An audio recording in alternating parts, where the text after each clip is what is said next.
Muy buenos días para todos. Bienvenidos a la Universidad de La Salle, al programa de Ingeniería Química. Hoy con nuestro primer webinar, Nuevas tecnologías en la producción de biodiesel. Es un placer para nosotros contar con su compañía en este evento y esperamos que esta iniciativa se convierta a largo plazo en un foro recurrente para compartir los desarrollos en investigación, nuevas tecnologías e innovación que tengamos en nuestro programa y en la universidad.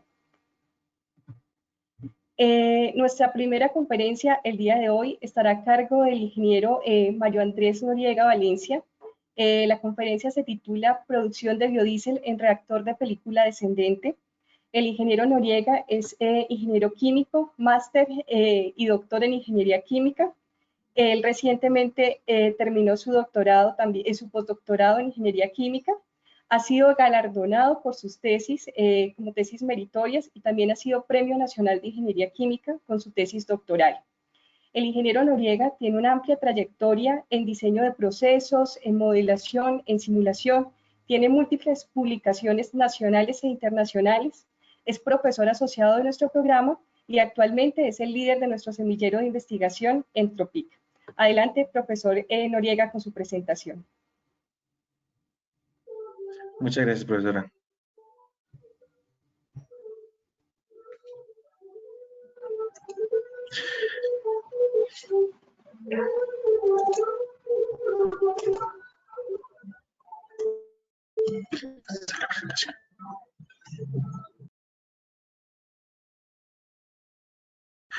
Bueno, ¿cómo están todos? Buenos días.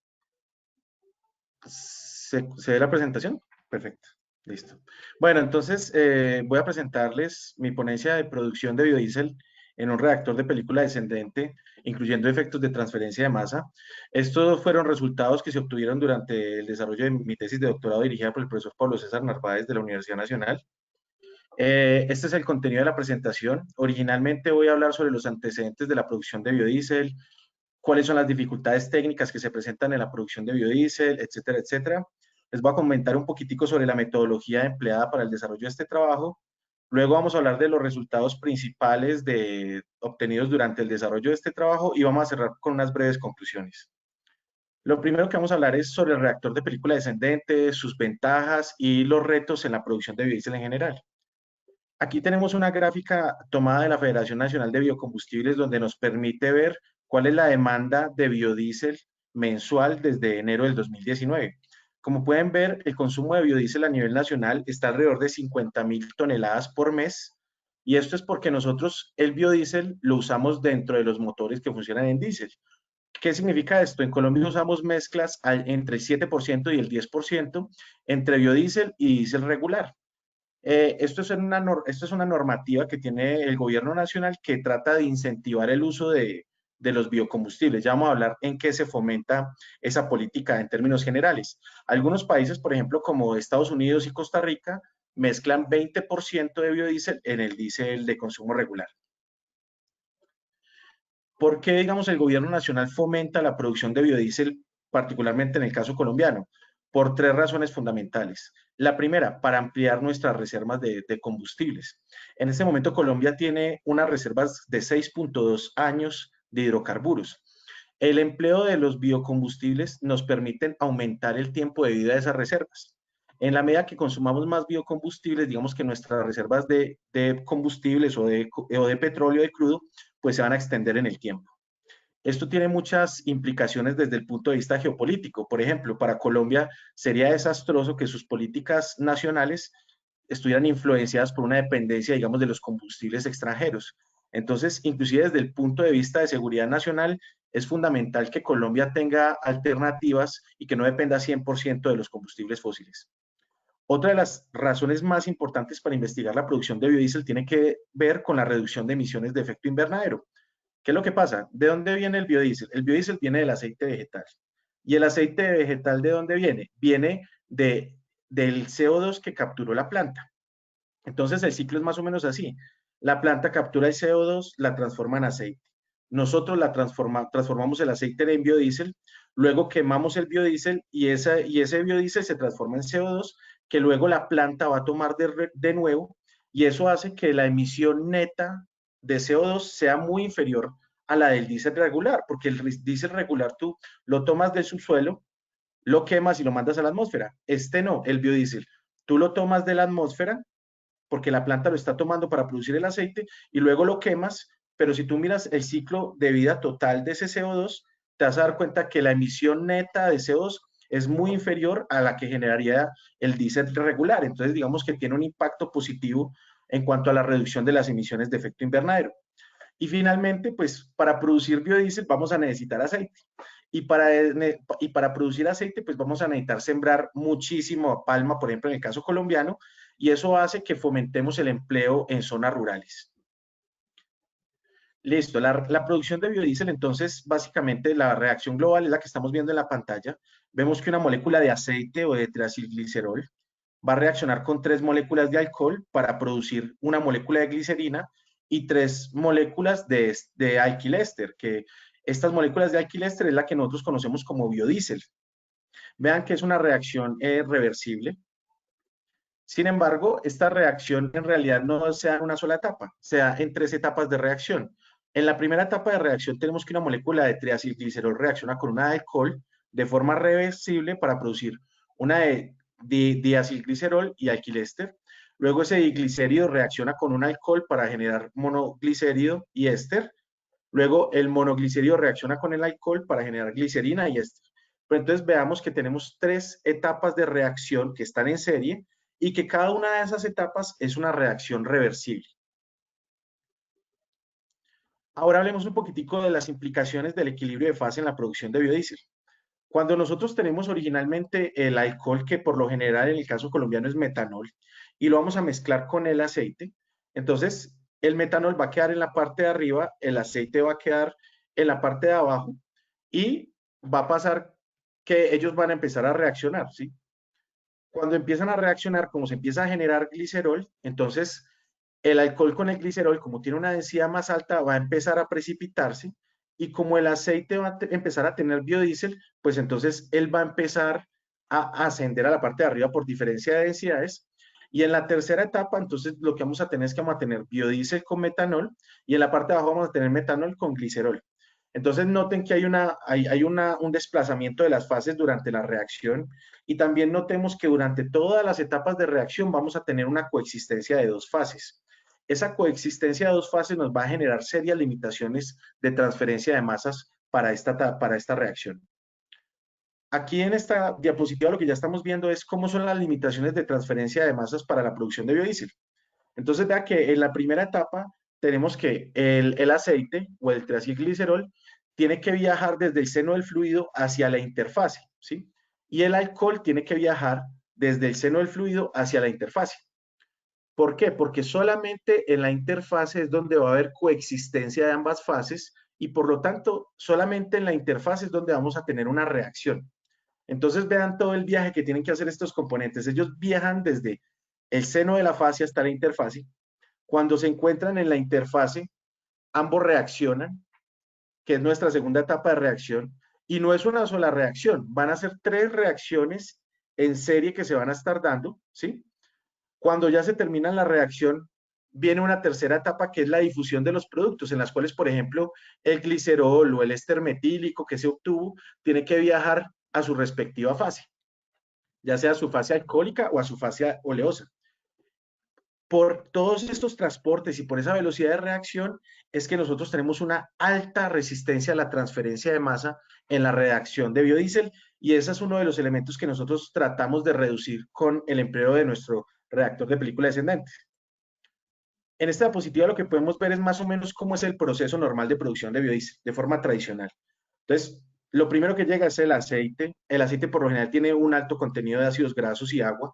Tenemos que removerle esos ácidos grasos porque nos va a generar problemas en la etapa de reacción y de separación. Viene el alcohol con el catalizador por lo general va a ser hidróxido de sodio. Luego que vienen ellos dos, que digamos que están en esa etapa amarilla, que es una etapa de preparación de materias primas, entra la etapa roja, que la etapa roja es donde ponemos la etapa de reacción. Se mezclan y se alimentan a la etapa de reacción, que sería lo que se denomina la diapositiva transesterificación.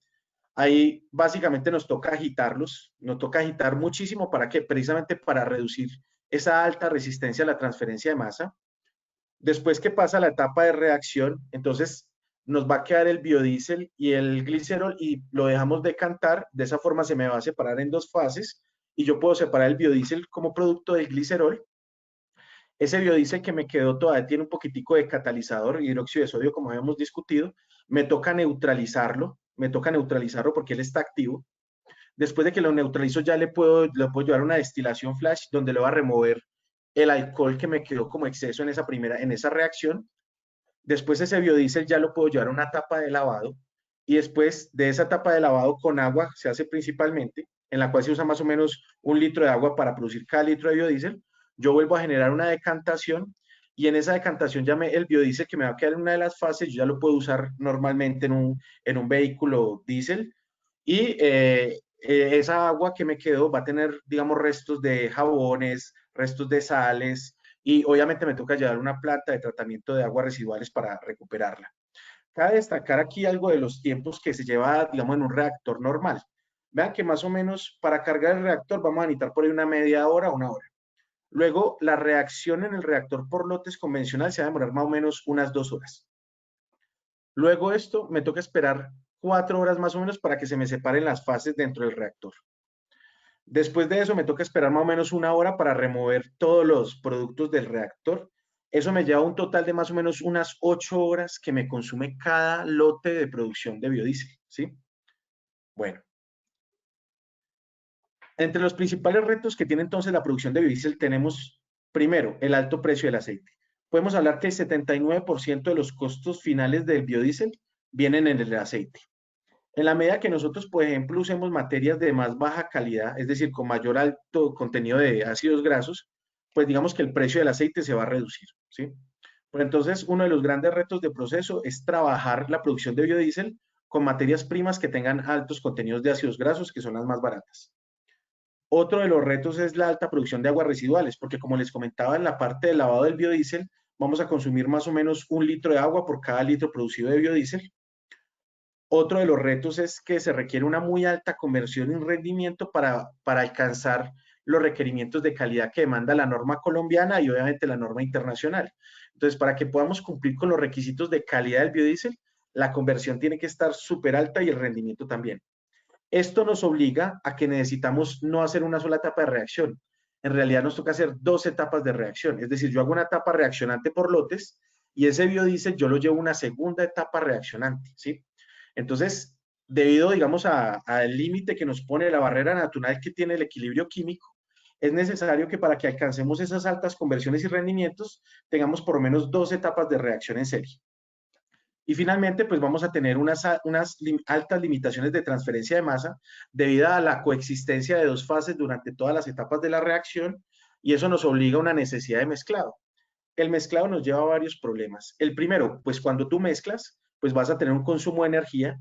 Y el segundo, que como las fases quedaron tan dispersas, cuando tú ya luego detengas la operación, vas a necesitar 4 horas para que se separen las fases, porque se tiene que disipar toda la energía que tú usaste para ingresarle a ese mezclado. Nosotros con este proyecto, ¿qué fue lo que propusimos? Usar un reactor de película descendente para superar la mayoría de los retos que ya les discutí. Este reactor de película descendente fue propuesto más o menos desde el año 2009 por el profesor Narváez. En este reactor lo que vemos es que por la zona 1 va a ingresar el aceite, por la zona 2 va a ingresar el etanol, el aceite va a mojar el empaque, que el empaque son unos filamentos metálicos. Después de que viene el empaque y se moja por ese aceite, por esos filamentos metálicos, viene el alcohol y va a impregnar toda la superficie del alcohol.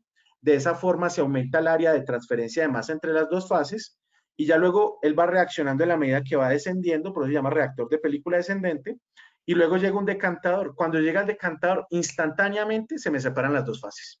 Es un proceso que no consume ni siquiera 2 segundos.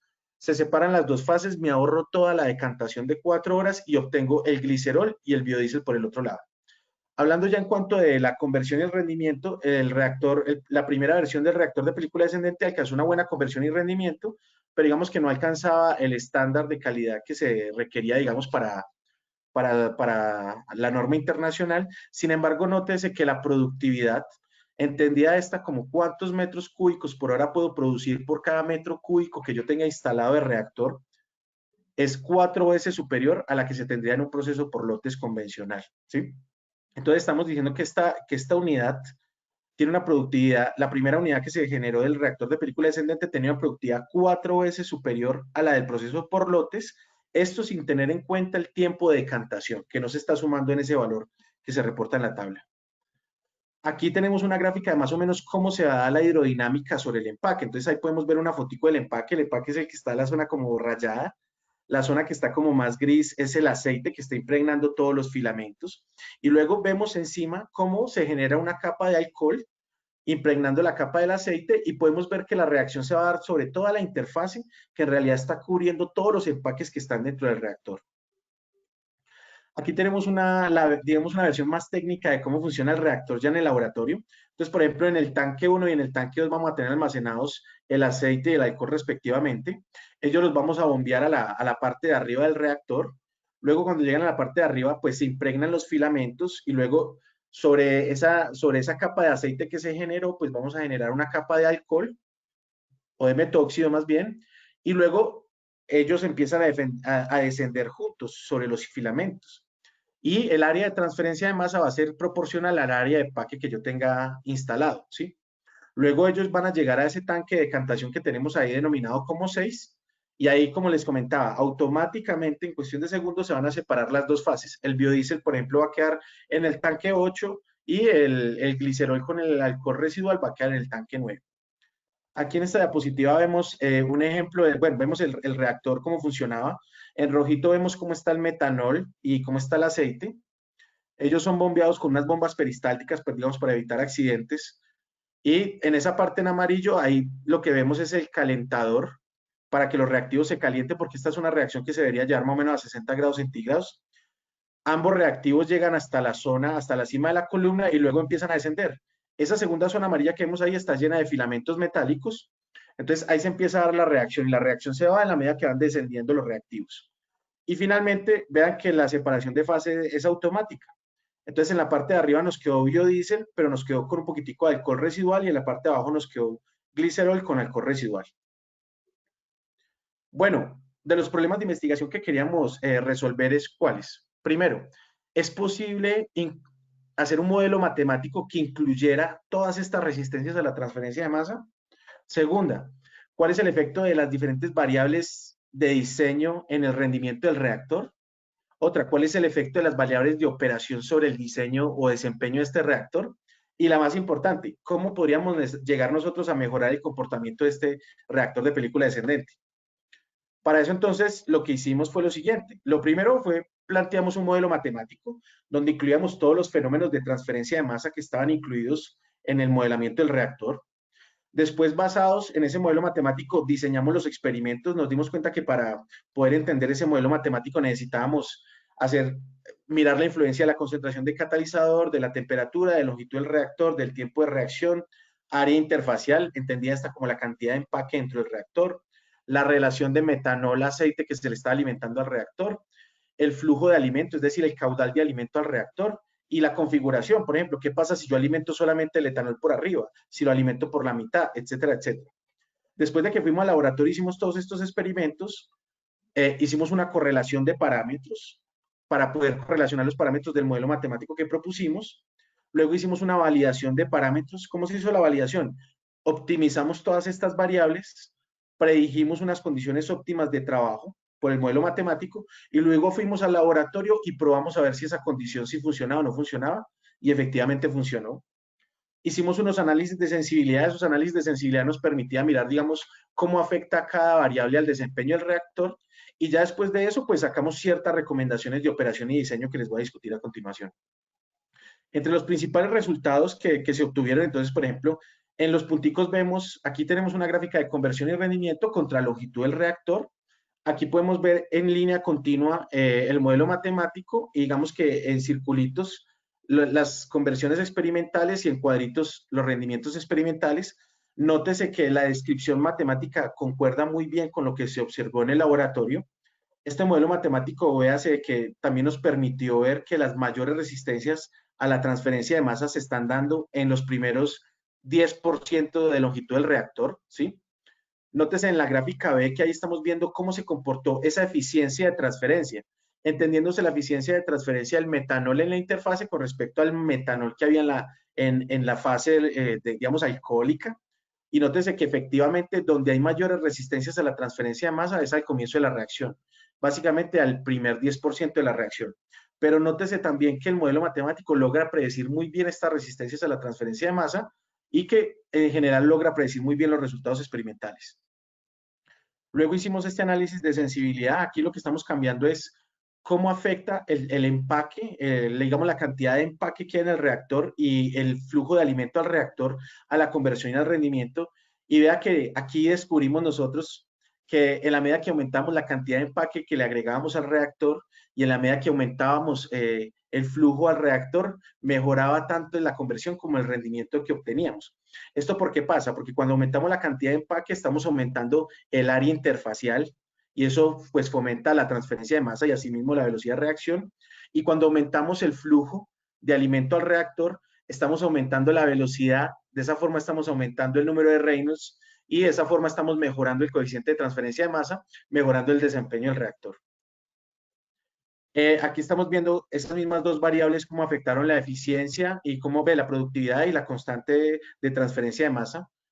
Podemos ver que efectivamente los dos variables, es decir, la cantidad de empaque y el flujo de alimento al reactor, promovieron, digamos, redujeron la resistencia a la transferencia de masa, sería la gráfica número A, y mejoraron muchísimo la productividad del reactor.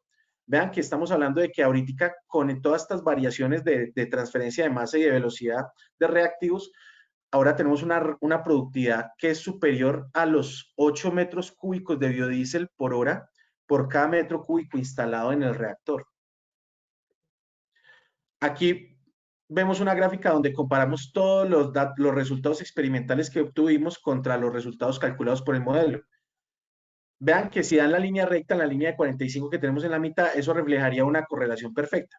Nótese que aunque no fue perfecta, el modelo matemático tiene una muy buena predicción de todos los resultados experimentales independiente de la temperatura, concentración de catalizador, longitud de reactor o lo que ustedes le pongan. Este es un modelo matemático que representa bastante bien cómo funciona el reactor internamente. Ya hablando en cuanto a la comparación de productividad, al final del reactor pues toca ponerle un decantador, eso nos reduce un poquitico la productividad, pero quiero que noten con respecto al reactor por lotes, el reactor por lotes nos da una productividad de 0.35 metros cúbicos de biodiesel por hora por cada metro cúbico instalado de reactor. Nosotros con el reactor de película descendente y con el resultado de este trabajo logramos mejorar esa productividad 8 veces la que se vende en el reactor por lotes convencional, 8 veces, 800% prácticamente. Es decir, que nosotros con el reactor de película descendente estamos obteniendo las características de calidad que demanda no solamente la norma colombiana, sino la norma europea, y la estamos obteniendo 2.5 metros cúbicos de biodiesel por hora por cada metro cúbico de reactor que instalemos en la planta. Y lo mejor de todo, lo estamos haciendo con una sola etapa reaccionante. Bueno, ya para terminar entonces en cuanto a conclusiones, la principal conclusión es que el modelo matemático es muy bueno, funciona muy bien y permite describir perfectamente la hidrodinámica que está pasando dentro del reactor. Nuestra segunda conclusión que es fundamental es que la propuesta del reactor de película descendente con alto grado de empaquetamiento pues nos permite aumentar hasta 8 veces la productividad que se podría obtener en un proceso convencional, 8 veces. También tenemos que aclarar que es posible con este reactor de película descendente alcanzar los requisitos de calidad del biodiesel de la norma colombiana y europea en una sola etapa de reacción.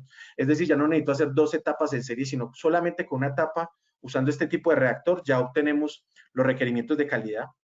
También se concluye que el aumento en el área de empaque, es decir, el aumento de la cantidad de empaque y el aumento en el caudal que está entrando al reactor fomenta la conversión, el rendimiento y la productividad en el reactor y que experimentalmente logramos demostrar que la conversión y el rendimiento fueron de prácticamente 100% y 97,5% respectivamente y que esto nos permitió obtener dentro del laboratorio en una sola etapa de reacción las condiciones de calidad que nos pide la norma técnica colombiana y la norma técnica internacional. Ya en cuanto a las perspectivas de este trabajo, la primera es usar el modelo, el reactor de película descendente para hacer el escalado del reactor a escala industrial y para hacer una evaluación económica del impacto que tendría este reactor a escala industrial. Eso fue lo que yo terminé hace muy poco en mi postdoctorado. De hecho, los resultados ya salieron publicados la semana pasada en la revista Energy. Ese será otro trabajo que ojalá les pueda compartir más adelante. Otra de las perspectivas que salió de este trabajo fue el uso del reactor de película descendente en la etapa de neutralización y lavado. En esta etapa ya hay un estudiante de maestría en la Universidad Nacional que nos está ayudando a hacer la parte experimental y la parte de modelación para analizar, digamos, cómo funcionaría el reactor en estas dos etapas cruciales del proceso. También se propone el uso de este mismo reactor de película descendente para otras reacciones de esterificación que tienen altas limitaciones de transferencia de masa. Eso todavía no lo hemos empezado a trabajar. También de aquí surge una idea muy interesante que estamos trabajando desde el Semillero de Ingeniería Química de la Universidad de La Salle, que es la producción de biodiesel, pero usando aceite que tenga alto contenido de ácidos grasos, y cómo podemos usar el reactor de película descendente y cómo podemos optimizar ese proceso. Y finalmente, pues se propone hacer el modelamiento y la simulación de todos los fenómenos térmicos del reactor de película descendente. Esta es otra propuesta que todavía no hemos empezado a trabajar y que estamos esperando a ver de pronto quién se anima y nos echa una manito con todo el análisis de la transferencia de calor que se da al interior del reactor de película descendente. Y bueno, muchas gracias por su atención. Esto era lo que les quería mostrar el día de hoy. Ahí está mi correo electrónico. Si cualquiera de ustedes se quiere comunicar conmigo, bienvenido. Muchas gracias por la atención.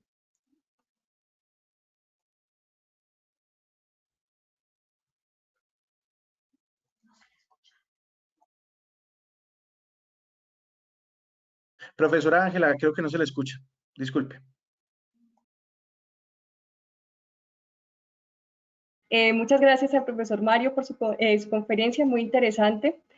Nos dejó con todas esas inquietudes de seguir al futuro trabajando en temas como la búsqueda de nuevas materias primas para ser empleadas en la producción de biodiesel, como el tratamiento de las aguas residuales derivadas de todos estos procesos. Nos recordó la importancia de esos modelos matemáticos y su aplicación para la definición de condiciones de operación y de proceso para mejorar esos procesos. Fue realmente pues una charla muy interesante. Los invito, si tienen comentarios, dudas, inquietudes, a que nos las compartan a través del chat. Quienes nos estén siguiendo a través de sus móviles, donde está el signo de interrogación, pueden escribir esas preguntas o comentarios. Quienes nos sigan a través de la plataforma de sus computadores pueden hacerlo a través de la pantalla del cuadro lateral donde están las viñetas. Vamos a continuar ahorita con otra charla muy interesante que nos va a ofrecer el ingeniero Víctor Marulanda. Se llama la charla es titulada Producción de biodiesel por medio de transesterificación supercrítica, ventajas, perspectivas de su aplicación industrial.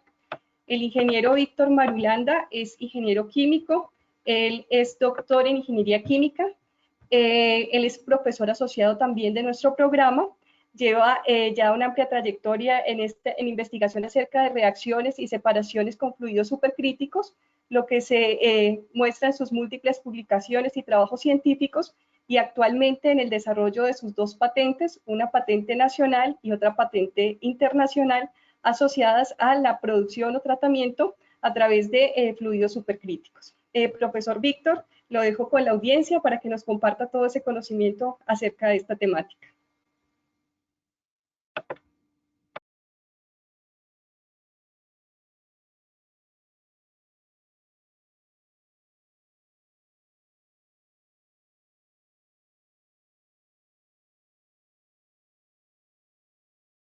Bueno, muchas gracias, profesora Ángela. Entonces, mi presentación, producción de tecnología de fluidos supercríticos para la producción de biodiesel. Primero voy a empezar por mencionar qué es un fluido supercrítico. Un fluido supercrítico es un fluido que se encuentra a temperaturas y presiones superiores a las del punto crítico. Para hacernos una idea más o menos de qué es un fluido supercrítico, pues podemos aquí ver a la derecha el diagrama de fases. Básicamente, un fluido supercrítico, por definición, es cualquier sustancia que se encuentre por encima de sus condiciones de temperatura y presión crítica. A estas condiciones, como nos muestra el diagrama de fases, básicamente la distinción entre la fase líquida y la fase gas desaparece. Esto ocurre porque la densidad de las dos fases es básicamente la misma, es la misma densidad. ¿Cómo se explica esto? Vamos a apoyarnos un poco de algún video que encontré en YouTube muy interesante. Aquí vemos una celda visual donde se ha inyectado dióxido de carbono, se ha presurizado y entonces tenemos una mezcla líquido en la parte inferior, vapor en la parte superior. La temperatura es 6.4 grados y la presión la vemos aquí a la izquierda, alrededor de 40 bar. Una vez inicia el calentamiento, parte de ese dióxido de carbono que está en fase líquida, pues empieza a evaporarse, empieza a pasar a la fase gas, pero como tenemos una celda de volumen constante, la presión empieza a incrementarse. ¿Cuál es el resultado neto del incremento de la presión? Que la densidad del gas empieza a aumentar, las moléculas empiezan a ser forzadas a estar más cerca una de las otras, pero al mismo tiempo por el calentamiento el líquido en las moléculas ganan energía y empieza a expandirse, empiezan a querer separarse una de las otras. Entonces esos dos efectos en el punto crítico lo que traen como resultado, aquí ya prácticamente cerca al punto crítico del dióxido de carbono, lo que trae como resultado es que la distinción de las fases empieza a desaparecer. Vemos aquí en la celda visual que la frontera entre la fase líquida y la fase de vapor se hace cada vez más tenue, empieza a desaparecer. Y esto simplemente porque la densidad de ambas fases es básicamente la misma. Hasta que eventualmente en el punto crítico no hay distinción entre las fases, solo tenemos una fase fluida densa y que ocupa todo el volumen del recipiente que lo contiene. En el caso del dióxido de carbono, pues esto ocurre alrededor de 31.2 grados y 73.9 bar. Esa es la definición formal de un fluido supercrítico, es simplemente un fenómeno en que las densidades de las fases son similares. Ahora, ¿cuáles son las ventajas de fluido supercrítico? Digamos que tiene lo mejor de los dos mundos. Tiene propiedades intermedias entre líquido y tiene propiedades intermedias entre gas. Por ejemplo, si vemos la densidad del gas, que sería 1 kilogramo por metro cúbico, y la densidad del líquido, que sería 1000, la densidad de fluido supercrítico es 700 kilogramos por metro cúbico, es decir, un valor intermedio. Lo mismo ocurre con la difusividad. Por ejemplo, mientras para el gas es 10 a la menos 4 y para el líquido es 10 a la menos 9, el fluido supercrítico tendría una densidad de alrededor de 10 a la menos 7. Esto hace, por ejemplo, entre sus aplicaciones más comunes, que los fluidos supercríticos sean ampliamente usados como solventes porque pueden difundir fácilmente, por ejemplo, en matrices porosas, en matrices vegetales, y se puede sintonizar las propiedades para que concuerden con la densidad de lo que queremos extraer. Ahora, en esta diapositiva vemos algunas propiedades críticas de los solventes más comúnmente usados en las aplicaciones de fluidos supercríticos. Tenemos, por ejemplo, el agua, tiene una temperatura crítica de 374 grados y una presión crítica de 218 bar, es una temperatura alta, mientras que el dióxido de carbono tiene una temperatura crítica de 31 y una presión crítica de 74. Esto explica por qué el dióxido de carbono es tan ampliamente usado en procesos, por ejemplo, de extracción de compuestos bioactivos a partir de plantas, porque puede alcanzar condiciones de fluido supercrítico a una temperatura que garantice que no haya, por ejemplo, una descomposición de lo que queremos extraer. Y precisamente por eso en los últimos días de pronto hemos escuchado tanto hablar de la aplicación del dióxido de carbono supercrítico para la extracción, por ejemplo, de cannabinoides. Es algo que nos mencionan a cada rato, ¿cierto? Otro fluido supercrítico que también ha recibido mucha atención últimamente es el etanol. Pues el etanol tradicionalmente se usa como solvente en diferentes reacciones. Tiene unas condiciones críticas menores que las del agua, 243 grados, pero aún así son unas condiciones un poco altas. Bueno, una de las propiedades igualmente más llamadas a considerar cuando se usan los fluidos supercríticos es la capacidad que tenemos de sintonizar sus propiedades muy fácilmente con pequeños cambios de temperatura y presión. Como vemos aquí en la gráfica de la densidad, en un rango muy corto, muy estrecho de presiones, entre 50 y 100 bar, tenemos un cambio de densidad que básicamente pasa desde densidad de gas a densidad de líquido en un rango muy estrecho de presiones. Lo mismo ocurre con las temperaturas. En un rango muy estrecho de temperaturas podemos cambiar la densidad dramáticamente. Es decir, que un fluido supercrítico podría ser en un momento un solvente polar y en otro momento un solvente apolar, solo con cambios en las condiciones de temperatura y presión. Bueno, ahora sí, vamos a lo que nos compete. Nuestra tecnología es la transesterificación supercrítica. ¿Qué es la transesterificación supercrítica? Es un proceso que se lleva a cabo a condiciones de temperatura y presión superiores a las del punto crítico entre la mezcla del alcohol y el aceite. En ingeniería química nosotros siempre hablamos de las propiedades de la mezcla y usualmente calculamos las propiedades de la mezcla, por ejemplo, como el promedio de como el resultado o la sumatoria de una fracción molar por su respectiva propiedad, ¿cierto? Es como si cada componente contribuyera a una parte en esta propiedad.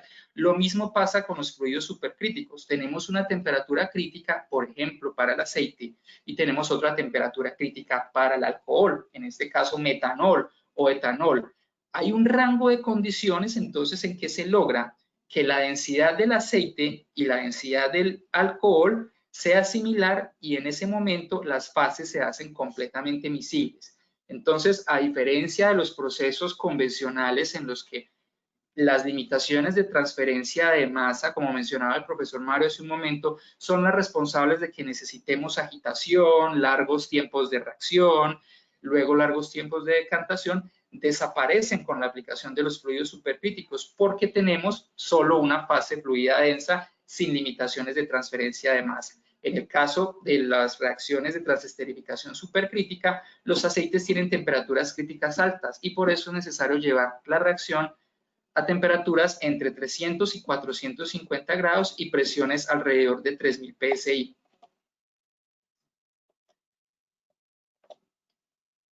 Sin embargo, existe una gran ventaja. En este caso, en la aplicación de fluidos supercríticos, como tenemos una fase fluida, ya no necesitamos catalizador, ya no necesitamos hidróxido de sodio, ya no necesitamos metóxido de sodio. Aparte de eso, como tenemos un medio reactivo a alta temperatura, digamos que la reacción se lleva a cabo a 400 grados, pues tenemos por supuesto una constante de velocidad de reacción muy alta. Y entonces la reacción de transesterificación en fluidos supercríticos es del orden de minutos, 10, 15 minutos es lo que hemos obtenido nosotros en laboratorio, que cuando se compara con horas, pues saltan a relucir obviamente las ventajas que podría tener este proceso.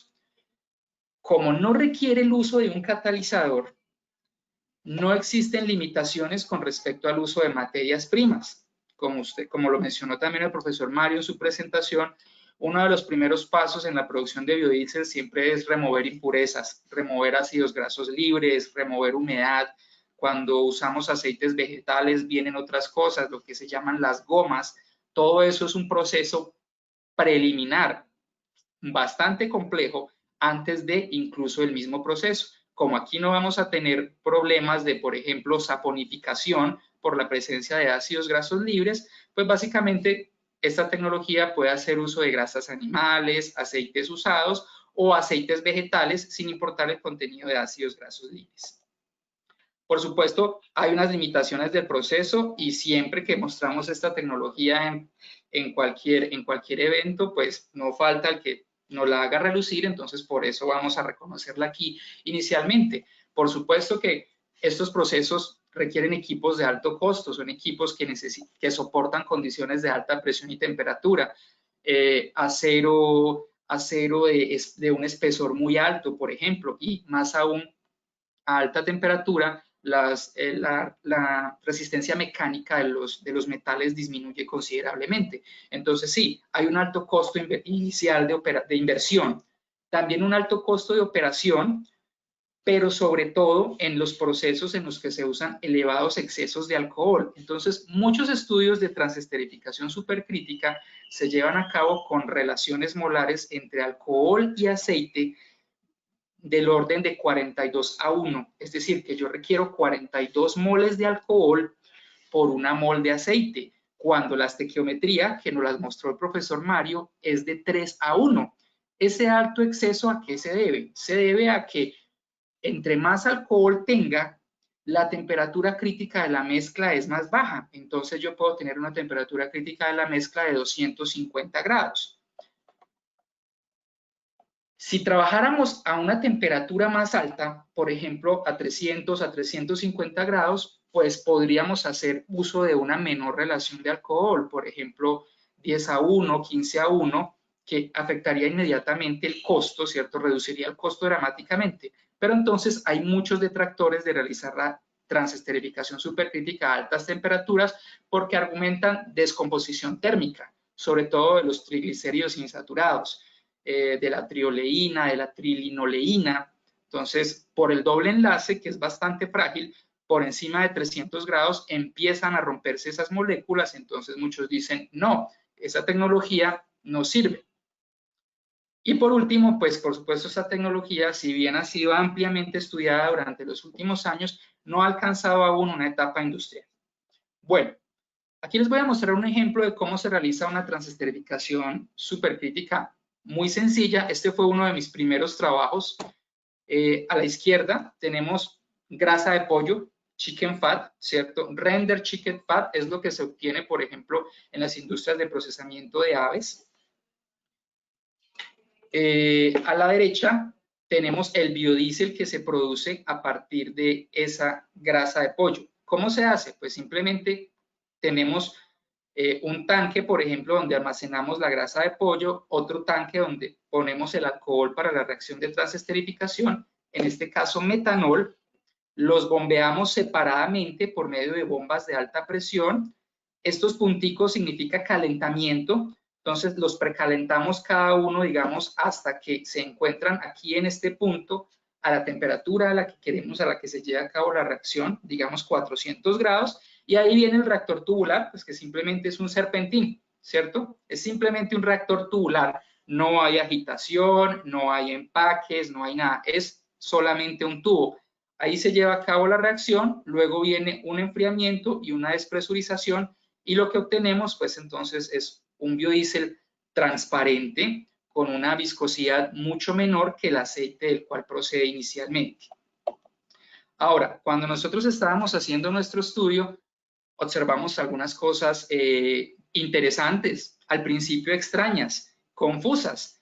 Aquí a la izquierda, en estos tres primeros tubos de ensayo, vemos que efectivamente se nos formó la fase de biodiesel, que es la fase superior, y la fase de glicerol, que es la parte inferior. Era lo que esperábamos. Estábamos llevando a cabo una reacción de transesterificación.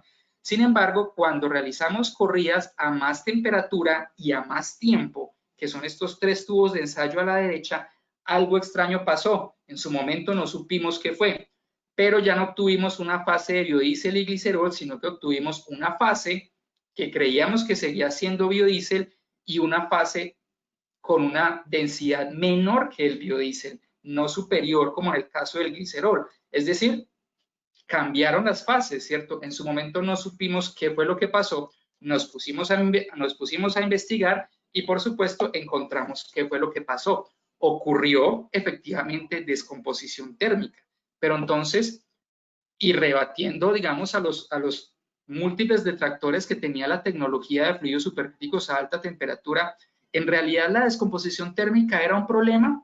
Cuando analizamos lo que encontramos en el biodiesel, sobre todo en esa fase superior y en el mismo biodiesel, encontramos una serie de productos, algunos de ellos aquí a la derecha.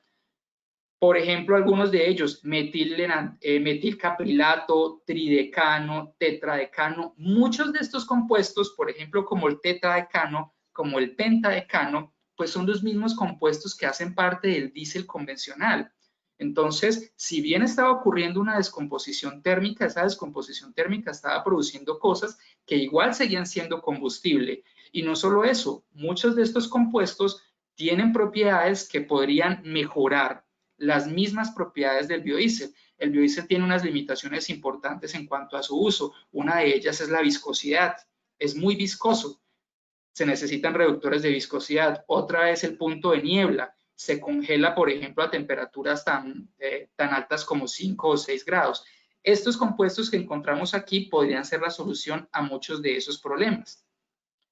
Pero bueno, entonces cuando analizamos específicamente qué fue lo que pasó, aquí estamos viendo un cromatograma. De pronto para los que no están muy familiarizados con lo que es un cromatograma, simplemente es un equipo instrumental que nos muestra la abundancia relativa de cada compuesto como un pico. Entonces, por ejemplo, estos picos que están acá con mayor área, pues es el biodiesel como tal, son los metilésteres. En cromatografía se usa algo que se llama los estándares internos para yo identificar la presencia de otros compuestos. Esos estándares internos usualmente usados son la tricaprina y el butanetriol. La tricaprina es el estándar interno de los triglicéridos y el butanetriol del glicerol. Recordemos que el biodiesel no puede tener diglicéridos, triglicéridos ni monoglicéridos y mucho menos puede tener glicerol. ¿Por qué? Pues porque al llegar al motor esas cosas simplemente taponan, por así decirlo, los inyectores, se solidifican y pues tenemos problemas. En la parte inferior tenemos un mal biodiesel. ¿Qué es un mal biodiesel? Como lo mencionaba el profesor Mario, pasó solo por un paso de reacción, en este caso por la transesterificación ácida. Entonces, después de hacer la transesterificación ácida, de dejarlo 24 horas agitando a una temperatura de 60 grados y al medir, pues encontramos efectivamente materia prima sin convertir, triglicéridos, diglicéridos, monoglicéridos y por aquí también encontramos un pico de glicerol. Esto sería un biodiesel que no podría comercializarse o no podría ser usado en motores. No cumple con los criterios de calidad. Cuando nos pusimos a analizar nuestras muestras, entonces encontramos algo también muy interesante. Encontramos pues que básicamente no teníamos ni triglicéridos ni diglicéridos, algunos monoglicéridos que desaparecieron al aumentar el tiempo de reacción. Pero aquí lo que yo quiero que vean es este pico del glicerol. Como lo mencionó el profesor Mario, el glicerol se separa como una fase, se sedimenta, pero no todo se sedimenta. Una parte queda con el biodiesel y por eso nos toca hacer lavados. Aplicar agua para que el agua básicamente se lleve al glicerol, ¿cierto? El glicerol es polar, entonces el glicerol fácilmente lo podemos remover con el agua, pero se necesita mucha agua. Ya no lo mencionaba el profesor Mario, 1 litro de agua por 1 litro de glicerol. Aquí entonces encontramos en nuestro biodiesel glicerol. A medida que aumentamos la temperatura, ese pico de glicerol se fue haciendo cada vez más pequeño. Aquí en este segundo, pues ya más pequeño, y en el tercer cromatograma, básicamente ya no encontramos glicerol. Entonces, otro enigma, ¿qué pasó con el glicerol? ¿A dónde fue el glicerol? Cuando nos pusimos a analizar qué había en esa segunda fase, la que estaba encima del biodiesel y no abajo, encontramos que el glicerol se había descompuesto en una serie de productos muy interesantes, básicamente éteres de glicerol. Algunos de ellos muy populares dentro de la industria del solvente, como lo es, por ejemplo, el propanediol, el 2-propanol. Entonces, de nuevo, el glicerol se descompuso, parte de él permaneció en el biodiesel, otra parte se separó como una segunda fase, pero en últimas el glicerol desapareció. Ahora sí, vamos con nuestro proceso. Este es el equipo que tenemos actualmente en la Universidad de La Salle, en uno de nuestros cubículos de investigación. Es un equipo pues, en el que se han venido realizando investigaciones alrededor desde el año 2012. Me voy a adelantar un poco. Básicamente, este es el diagrama del equipo. Lo que tenemos es un tanque donde, por ejemplo, ponemos el aceite o grasa animal de la cual vamos a producir el biodiesel. Otro tanque en el que tenemos el alcohol, las bombas de alta presión, precalentadores para cada línea, al igual que el equipo inicial, y finalmente el reactor, donde se lleva a cabo la reacción de transesterificación.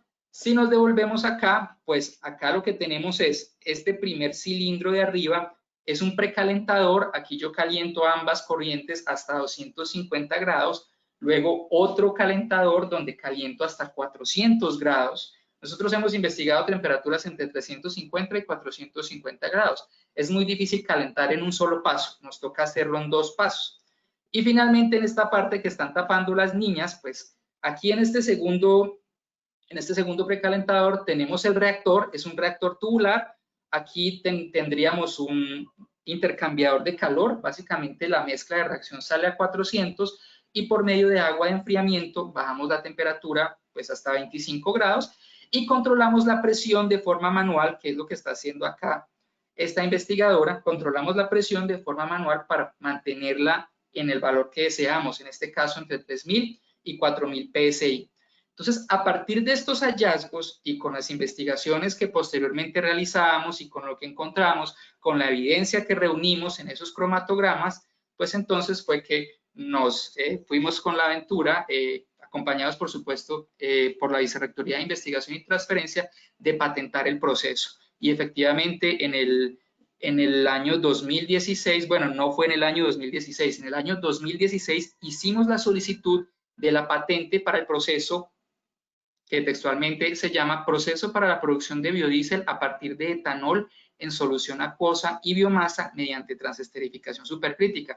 Esta solicitud se hizo en 2016 y nos dieron respuesta positiva después de de resolver varias inquietudes y consultas por parte de la superintendencia. Nos aprobaron finalmente en 2018. La patente pues tiene 20 años de protección, va desde 8 de agosto de 2016 hasta 8 de agosto de 2036. Por supuesto que yo soy el inventor, pero pues los derechos de uso y explotación pertenecen a la Universidad de La Salle. Ahora, ¿qué hace una patente? Pues reivindica algo, ¿cierto? Nosotros lo que reivindicamos fue nuestro proceso, un proceso para producir biodiesel en el que podemos usar grasas usadas, aceites animales, pero una de nuestras principales ventajas, y básicamente fue por lo que nos dieron la patente, es que estamos usando etanol acuoso. En el país, el biodiesel se produce con metanol y nosotros no producimos metanol. El metanol creo que venía de Venezuela o viene de China, pero nosotros en Colombia no tenemos producción de metanol a gran escala. Entonces, para empezar, nuestro biodiesel, el biodiesel que actualmente consumimos, no se puede considerar 100% renovable porque tiene una parte petroquímica, que es la parte de metanol. ¿Por qué no usar? ¿Por qué las empresas en Colombia no usan etanol? Las empresas en Colombia no usan etanol porque el proceso convencional sería más complejo, no habría separación de fases. El etanol es un poco más miscible con el biodiesel, entonces no tendríamos separación de fases y básicamente tendríamos que obtener el biodiesel por medio de destilación con un elevado consumo energético. Y por eso, a pesar de que producimos mucho etanol a partir de caña de azúcar, no lo usamos en la producción de biodiesel. Adicionalmente, el metanol es tóxico. Entonces, por eso, los criterios de calidad del biodiesel me dicen que el contenido de metanol en el biodiesel tiene que ser menor a 0.05% en peso. Entonces, el proceso industrial de biodiesel, básicamente, la reacción es muy sencilla.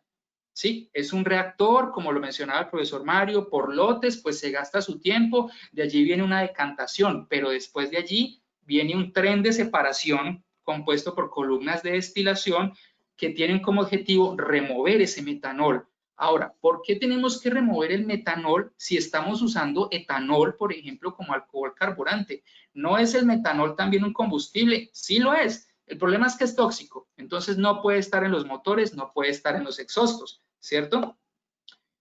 Aparte de eso, pues de pronto ustedes ya saben que el etanol y el agua forman un azeótropo y su separación también para obtener etanol con un grado de pureza para que sea usado como alcohol carburante, que tiene que ser mayor a 99%, pues es un proceso costoso y obtener etanol carburante es costoso. Y por eso los costos de los combustibles en Colombia no han bajado e incluso creo que el costo de los biocombustibles es superior que el del combustible tradicional. Ahora, existen muchísimos estudios en que, por ejemplo, se han hecho pruebas de mezclas biodiesel, diésel, etanol y agua. El profesor Mario mencionó que estábamos actualmente en nuestro país con mezclas entre 7%, 12%, a veces ni se mezcla. Y es que en realidad en el país actualmente estamos importando biodiesel. La producción interna no alcanza a suplir la demanda y estamos importando biodiesel. ¿Por qué? Bueno, son muchas las razones. El cultivo de palma es susceptible a plagas. Hay una que se llama pudrición del cogollo que ha causado muchos problemas en la costa pacífica y en general el proceso es costoso. El proceso de producir biodiesel es costoso. Ahora, los estudios han mostrado que las mezclas biodiesel, diésel, etanol y agua tienen propiedades similares a las del diésel y mejoran algunas propiedades con respecto al diésel convencional. Por ejemplo, la presencia de agua cuando está en la misma fase que el biodiesel y el etanol, no como otra fase, contribuye a que la temperatura de combustión sea más baja. Si la temperatura de combustión es más baja, no se van a formar dióxidos de nitrógeno. Entonces, aquí hay una gran posibilidad de, por ejemplo, de mejorar aún más la parte ambiental de los biocombustibles con respecto al diésel convencional. Ahora, el glicerol que se obtiene como subproducto en el proceso convencional, se puede decir que es un producto valioso, se usan cosméticos, se usan muchas cosas, pero su purificación es costosa.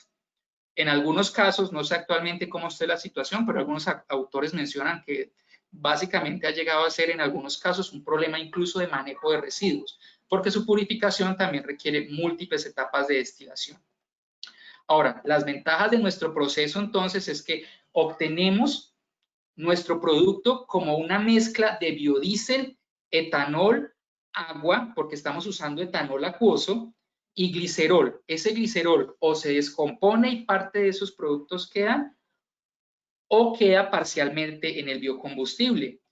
Como usamos etanol, como no tenemos que preocuparnos por la separación de las fases, tenemos una mayor productividad por el simple hecho de tener un átomo de carbono extra. Por solo un átomo de carbono extra ya ganamos mayor productividad. Ahora, usamos un alcohol de bajo costo, muchas veces lo que se conoce como primera destilación, inclusive, ese alcohol que destilamos que se obtiene al 70-75%, ¿cierto? Es decir, antes de la rectificación como tal. Y nuestro biodiesel sí se puede considerar 100% renovable porque el etanol pues viene de jugos azucarados, sea de la caña, sea de la piña o esperamos que sea en un futuro a partir de biomasas lignocelulósicas. Nuestro proceso entonces es lo que se puede considerar un proceso one pot.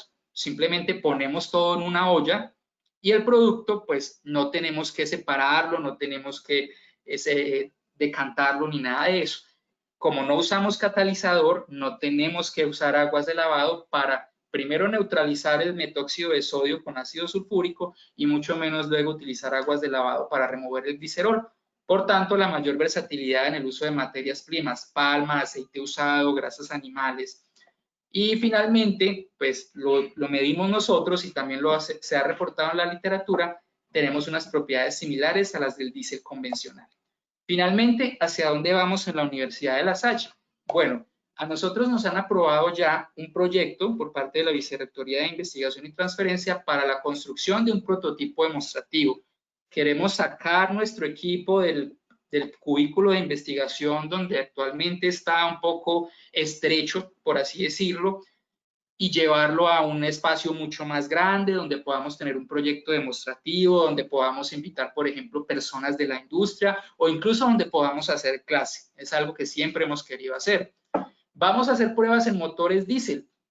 Específicamente, vamos a usar una planta eléctrica. Ustedes saben que las plantas eléctricas se alimentan con diésel. Entonces, simplemente vamos a comprar una planta eléctrica y la vamos a alimentar con una mezcla. Es decir, vamos a usar diésel, pero vamos a añadir un 10% de nuestro biodiesel. ¿Por qué? Porque el diésel que supuestamente estamos comprando ya viene con alrededor de 10%.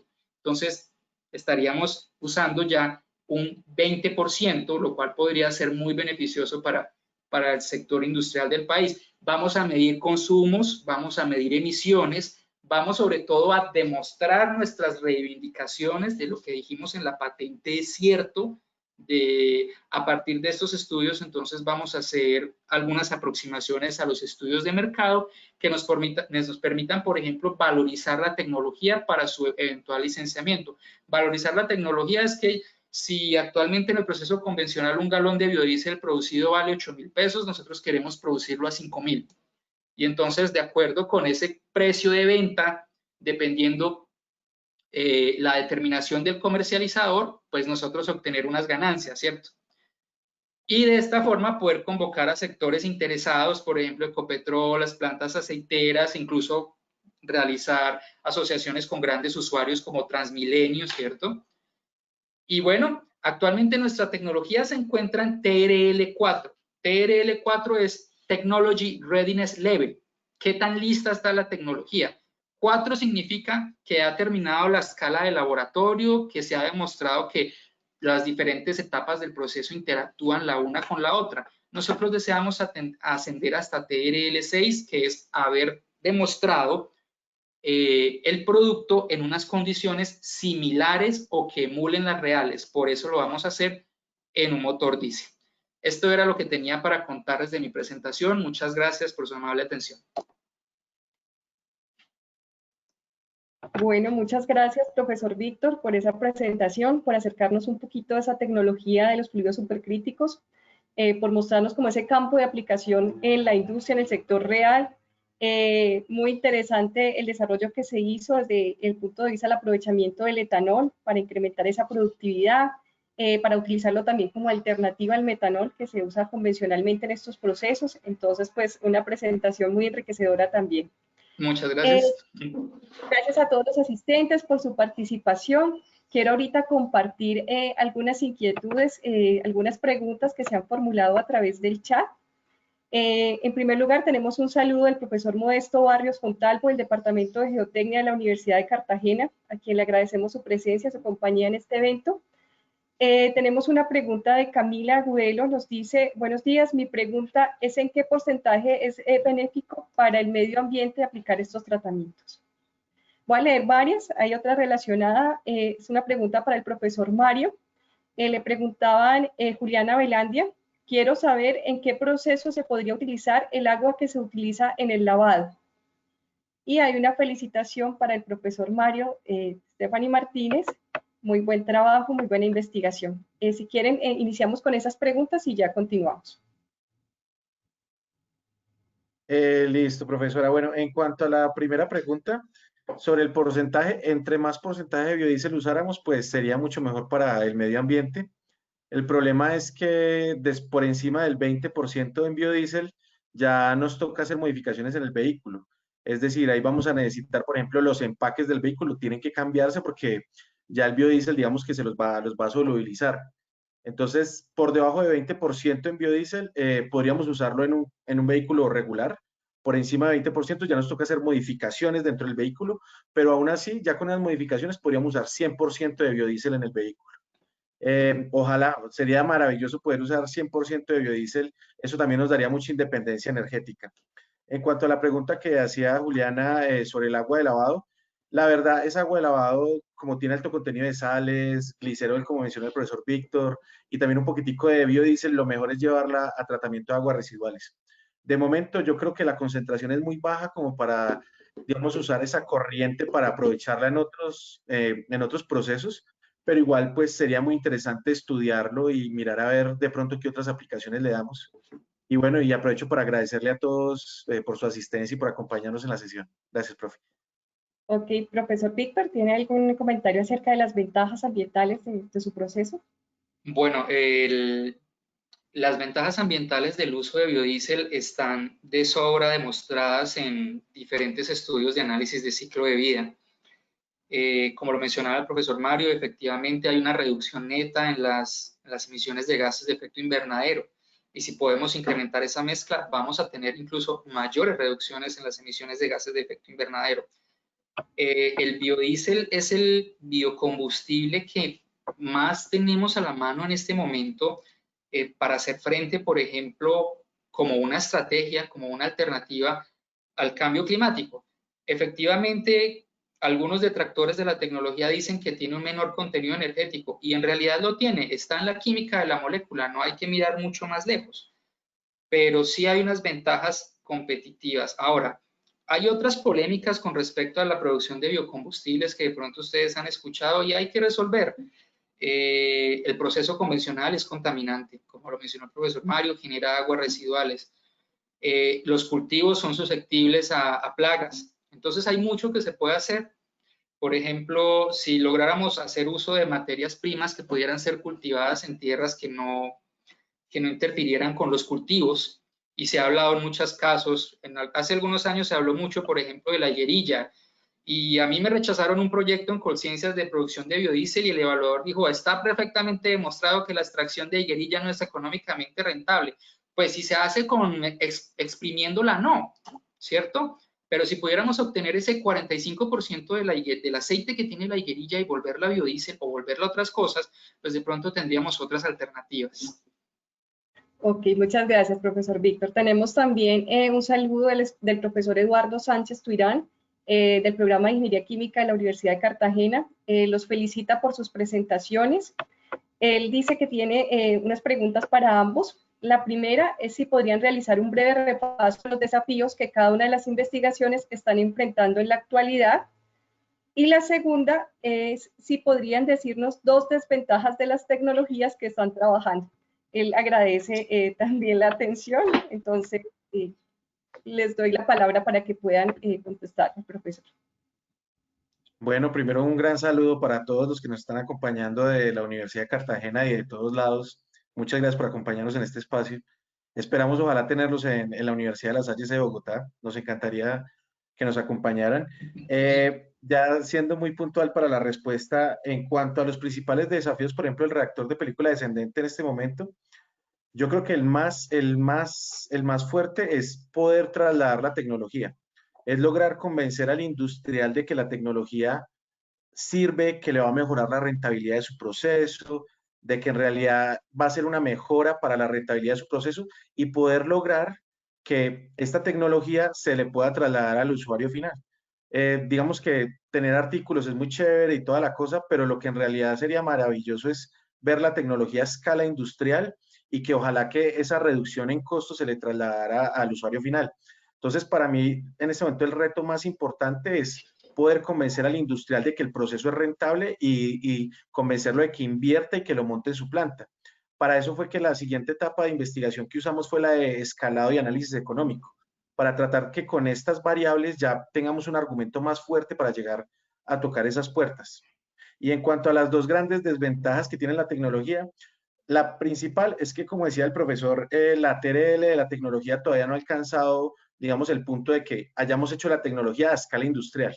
Ya hicimos el escalado, tenemos los cálculos, los planos, los diseños, pero no tenemos, por ejemplo, un reactor de película descendente para mostrarle a la gente que esté funcionando, generando, digamos, 6.000 toneladas, 6 toneladas diarias, qué sé yo, una escala, digamos, más industrial. Entonces, la principal desventaja es que a nuestra tecnología de reactor de película descendente le falta todavía hacer ensayos a escala industrial o semi-industrial para poder darle más elementos de credibilidad al usuario final, que esa es la industria colombiana del biodiesel.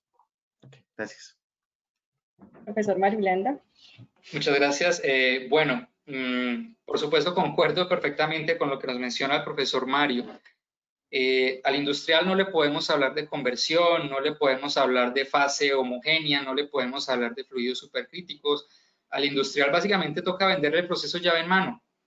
Y el industrial tampoco te va a acompañar en la investigación. Entonces, yo quiero subir de TRL 4 a TRL 6, necesito 100 millones de pesos. El industrial no va a arriesgar 50 millones de pesos para que de pronto no funcione. Entonces, son esas cosas, en esas cosas muchas veces los investigadores estamos o solos con nuestras instituciones o de pronto en la pelea por los recursos que tiene Colciencias, pues que pues hay muchos proyectos buenos y no hay plata para tanta gente.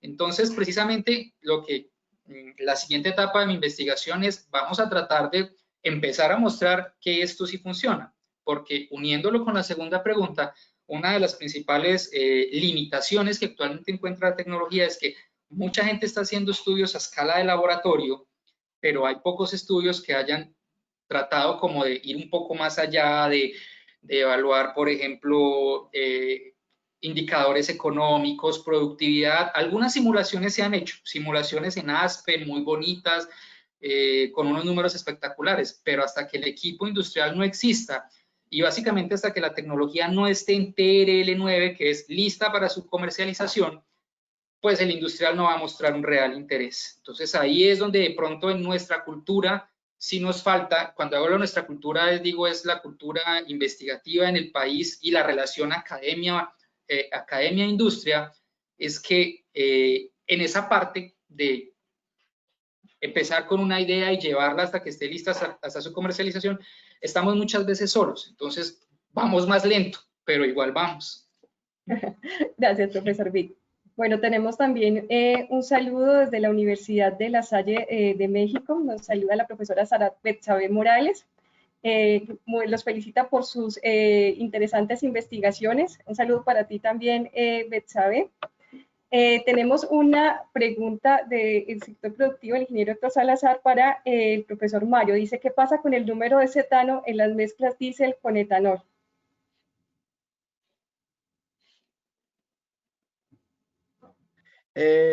No, la verdad, qué pena, esa respuesta no la tengo.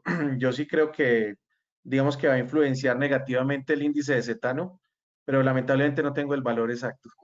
Me comprometo a investigarlo y que si de pronto me envía un correíto, pues nos ponemos en contacto y lo discutimos. Gracias. Tenemos también un mensaje de la profesora Lisette Molina, los felicita por su trabajo y la pregunta va dirigida al doctor Marulanda. En relación con el uso de la caña de azúcar, ¿cuál es la relación materia prima utilizada, biodiesel obtenido? No, pues nosotros estamos usando el etanol que se obtiene de la caña de azúcar, que es primera destilación, y digamos que dentro del proceso productivo el bioetanol es un subproducto de la producción del azúcar. Entonces, pues hay unos valores ya establecidos entre la cantidad de etanol que se puede obtener, por ejemplo, de la melaza de caña, ¿sí? Que es un proceso también muy contaminante, pero precisamente la ventaja del proceso radica es en que podemos usar una materia prima local. Es decir, el etanol lo producimos en el Valle del Cauca, mientras que el metanol viene de China. Entonces, en algún momento esa cadena de suministro podría fallar, por ejemplo, y prácticamente la industria de producción de biodiesel en el país podría detenerse, solo por el uso del metanol. Nuestro trabajo en realidad no tuvo nada que ver con el etanol. Nosotros simplemente, nuestra tecnología es vamos a reducir costos, vamos a mejorar indicadores ambientales. Y reducir costos es, usemos etanol que lo tenemos en el país, que lo podemos producir de la caña de azúcar, de residuos frutales varios, y vamos a reducir la generación de residuos, pero no es en realidad la producción del etanol. Perfecto. Tenemos un comentario de Gabriela Tobar, nos dice, el profesor Víctor mencionaba que es un proceso muy costoso y por eso la producción en Colombia no es muy alta. ¿Qué creería en cada uno de sus procesos que se podría optimizar para disminuir ese costo y que la producción de biodiesel aumente? Bueno, el profesor Mario lo mencionó fuerte y claro, y eso es una verdad innegable. El 79-80% del costo de producción de biodiesel es el costo del aceite de palma. En el momento en que se logre reducir el costo de la materia prima, que es el aceite de palma, el costo del biodiesel puede reducirse dramáticamente.